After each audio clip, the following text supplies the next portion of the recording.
انسان کو اشرف المخلوقات کہا گیا ہے۔ ہزاروں نہیں، لاکھوں نہیں، کروڑوں کی تعداد میں اللہ پاک نے انسان کو اپنی پہچان کی نشانیاں اس کے ارد گرد، دائیں بائیں، اوپر نیچے، اس کے اندر، ہر طرف اپنی نشانیاں چھوڑی ہیں جن کو انسان روز دیکھتا ہے، مگر ظاہری نظر سے دیکھتا ہے۔ جو باطن کی آنکھ ہے وہ اکثر انسانوں کی بند ہوتی ہے۔ مچھر آتے ہیں، انسان کو کاٹتے ہیں، اپنی موجودگی کا احساس دلاتے ہیں، مگر انسان کو یہ توفیق نہیں ہے کہ وہ ان کی ساخت پہ غور کرے، کس طرح سے بنے ہوئے ہیں۔ مکھیاں آتی ہیں، انسان کو ستاتی ہیں، اپنی موجودگی کا احساس دلاتی ہیں، مگر انسان کو توفیق نہیں کہ ان کی فارمیشن پر، ان کی بناوٹ پر غور کرے۔ چیونٹیاں آتی ہیں، اسی طرح سے اس کے ارد گرد پرندے چہچہاتے ہیں، اور زمین پر چلنے والے جانور دیکھ لیں۔ خاص طور پر ذکر کروں گا، آپ جس بھی گدھے کو دیکھ لیں، اس کی جو اگلی دو ٹانگیں ہوتی ہیں، ان کے درمیان آپ کو دونوں ٹانگوں پہ دو گول کالے نشان نظر آئیں گے۔ بہت حیران کن چیز ہے، مگر انسان لاپرواہ واقع ہوا ہے، بھول بیٹھا ہے کہ ان ساری چیزوں کو پیدا کرنے والا کوئی ہے۔ سارے کا سارا نظم و ضبط جو اس کائنات میں موجود ہے، جو اس انسان کے ارد گرد، اس انسان کے اندر، ہر طرف جو ایک نظم و ضبط موجود ہے، انسان دیکھ بھی رہا ہوتا ہے، انسان دیکھ بھی رہا ہوتا ہے، لیکن اس سے سبق حاصل نہیں کرتا۔ اب آپ دیکھ لیں کہ جب آپ کھانا کھا رہے ہوں، سب سے پہلے آپ کی نظر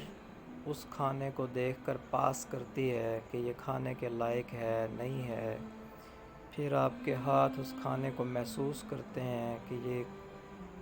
کس طرح کا ہے، سخت ہے، نرم ہے۔ ہاتھوں سے پاس ہونے کے بعد آپ کے ناک کے قریب منہ کے قریب جب آتے تو آپ کا ناک اس کو پاس کرتا ہے، پھر آپ کا منہ کھلتا ہے، اور پھر آپ کے زبان اس کو ٹیسٹ کرتی ہے، ذائقے کو پاس فیل کرتی ہے، پھر آپ کے دانتوں کا عمل شروع ہوتا ہے۔ اس کے بعد آپ سارے ٹیسٹوں سے پاس ہو کے اب وہ کھانا آپ کے جسم کا حصہ بنتا ہے۔ اب آپ اس کھانے کے بناوٹ پہ غور کر لیں، جس کھانے کو، جس روٹی کو حقیر سمجھ کے پھینک دیا جاتا ہے، اس کا پروسیس چیک کر لیں کہ زمین کے اندر جب اس دانے کو پھینکا گیا اس پہ کتنی مشقت آئی ہے، کتنے موسموں کو سہ کے، کتنے محنت کے بعد، کتنے جستجو کے بعد وہ دانہ زمین سے نکلا۔ اس کے اوپر 7 ٹہنیاں بنی، ان کے اوپر خوشے لگے، اور ہر خوشے کے اندر کم سے کم 70 دانے۔ اب کسی میں زیادہ، کسی میں کم، ایک دانے کے وجود سے کئی کئی دانے جنم لیتے ہیں، پیدا ہوتے ہیں۔ پھر اس میں سے بھوسا نکلا، وہ بھوسا جانوروں کی خوراک بنا، اس میں سے میدا الگ ہوا، اس میں سے آپ کے لیے مختلف قسم کی چیزیں پیدا ہوتی ہیں۔ جانوروں کو دیکھ لیں، اس میں سے انسان کے لیے گوشت بھی ہے، اس میں انسان کے لیے دودھ بھی ہے، اس میں انسان کے لیے دہی بھی ہے، اسی دودھ میں سے آپ کے لیے حلوے تیار ہوتے ہیں، آپ کے لیے اس میں کھویا برفی تیار ہوتی ہے۔ تو انسان اپنی نظر سے سب کچھ دیکھ رہا ہوتا ہے، سمجھ نہیں رہا ہوتا۔ کائنات کو دیکھتا ہے، قریب کی چیزوں سے جب دور کی طرف جاتا ہے تو زمین پہ جب غور کرے، پانی ایک قسم کا، لیکن آپ دیکھیں پھلوں کے ذائقے الگ ہیں، اور مربوط طریقے سے ہر موسم کے اپنے پھل ہیں، اور ان پھلوں کو آپ دیکھ لیں، ان کی بناوٹ پہ غور کر لیں۔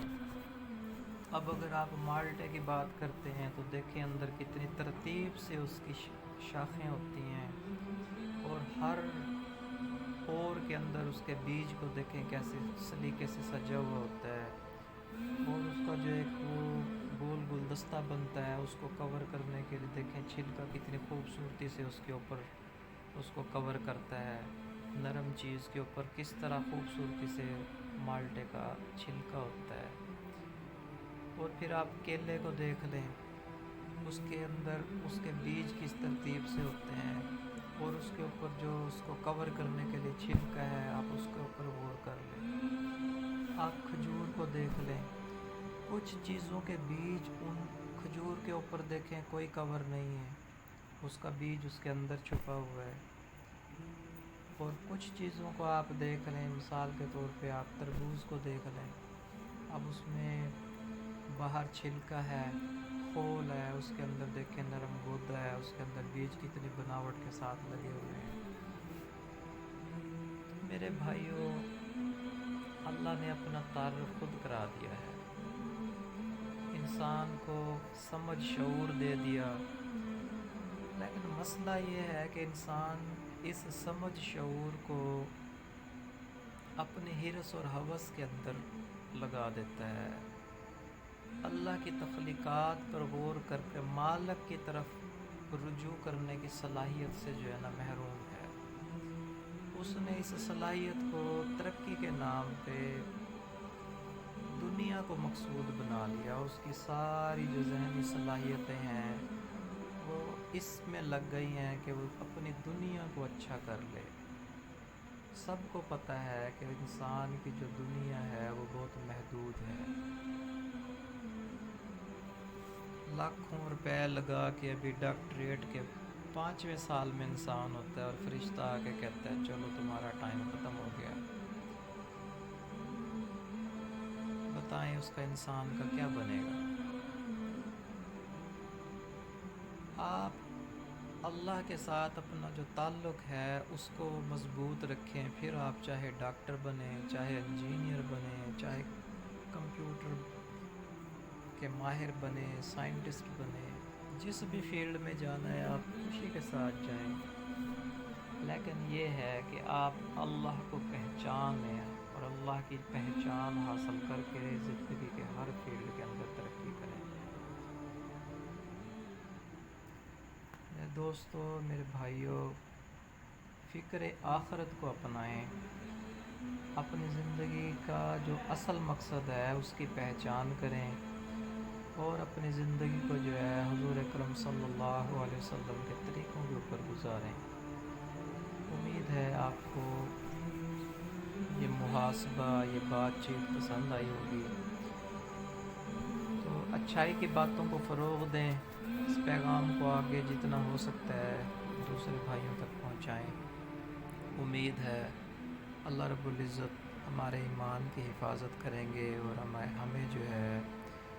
راہ ہدایت عطا فرمائیں گے، اور ہمارا خاتمہ انشاءاللہ ایمان کے اوپر ہوگا۔ جزاک اللہ، اللہ حافظ۔